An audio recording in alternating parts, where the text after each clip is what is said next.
Welcome again to the program. I am Amarachi Ubani. We begin in South Sudan, where President Salva Kiir and former rebel leader Riek Machar have agreed to delay forming a unity government for 100 days beyond the initial November 12th deadline.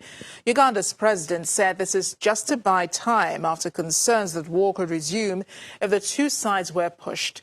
Mr. Kiir and opposition leader Riek Machar met in Uganda in the last-ditch effort to resolve outstanding disputes that were preventing the formation of a coalition government in time for the deadline. Kiir and Machar signed a peace deal back in September 2018 under pressure from the United States, the United Nations and regional governments to end a 5-year civil war that devastated the world's youngest country. In view of the above, the meeting agreed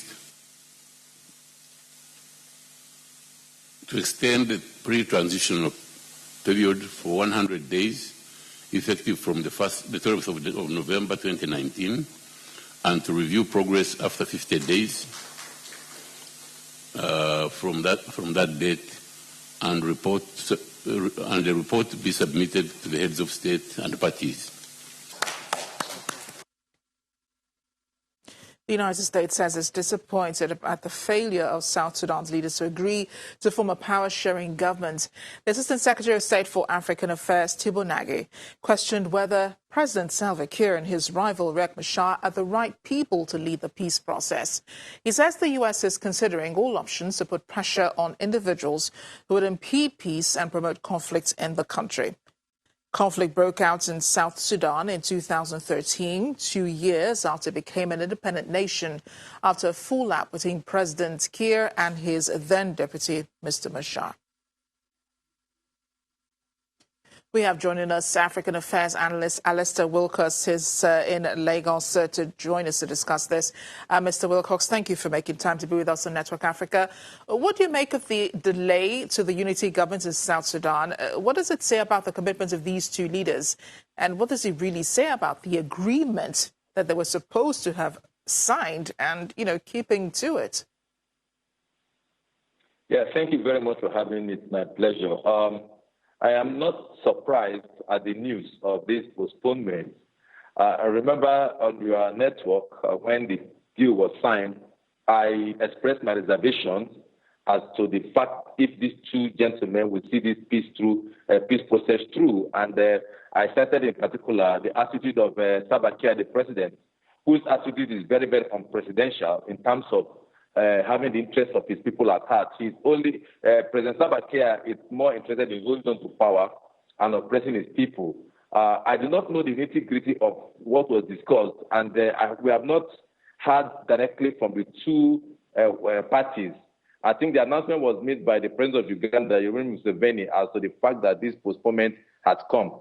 But it doesn't come to me as a surprise. Personally, it's not a surprise because I am deeply sure that interest of Salva Kiir and interest of Riek Machar will not make this peace treaty work. I can be too sure of it. Even after the 100 days, there might still be some issues that may come across the way. And I think it is time for the world to wake up and continue not to allow South Sudan to continue to be in anarchy. Because what is happening right now is to the detriment of the people of South Sudan. I'm sure most of them will be regretting why they even fought for independence in the first place. If this is what independence is all about, South Sudan is a bad example of self-determination and independence. And I think something urgently should be about it.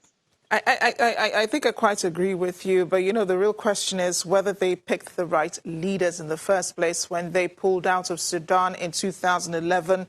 100 days, I'm not sure what that's supposed to do for them if they couldn't agree now. And there are no assurances that they will after 100 days.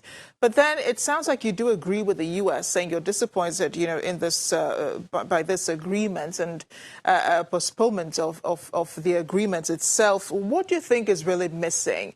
Is it distrust on both sides, perhaps? Well, it is personal ego and the personal interest of Salva Kiir. For Salva Kiir to even fall out with his deputy, I think it lends credence to the leadership style of President Salva Kiir. I think Salva Kiir is the biggest beneficiary of the struggle because John Garang, that is the architect of the struggle, unfortunately died before he could assume position and benefit from his struggle. And Salva Kiir just inherited all those good work done by John Garang. And if Salva Kiir is not able to carry his people along and to tolerate his deputy, and for them to have the real original intention of South Sudan, then something is wrong with the leadership style of Salva Kiir. And so I have always put the ball stop at the table. If they are not able to agree all this while 100 days, they will still not agree. I understand from the agreement that they will have a case review, but I can assure you, with the attitude of both men, they are not the best set of people that should take South Sudan to the next level. I think the both men, at some point, something urgently needs to be done about both of them so that South Sudan can have peace. I want to talk about the presence of the United States in this agreement. What do you think they play a more positive role, in helping to bring this peace process together, or do you think that external powers should hands off and allow other African leaders to do their thing and help these two leaders to arrive at an agreeable solution? I think the world has left South Sudan for too long. I think the world has. I don't know if maybe there is no economic interest or strategic interest in South Sudan as to why the entire world seems to be silent. I'm not saying total silence, but the pressure they are bringing is too minimal on the kind of situation and conflict on ground in South Sudan. The fact remains that African leaders cannot.